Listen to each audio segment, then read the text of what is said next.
بسم الله الرحمن الرحيم، والصلاة والسلام على أشرف المرسلين.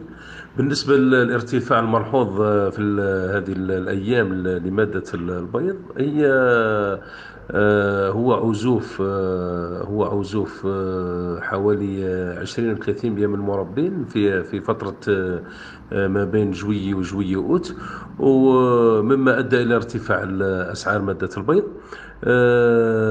لاحظنا أنه في بعض الأماكن التجارية أنه وصل سعر الحبة على البيض 25 دينار. بالنسبة للفيدرالية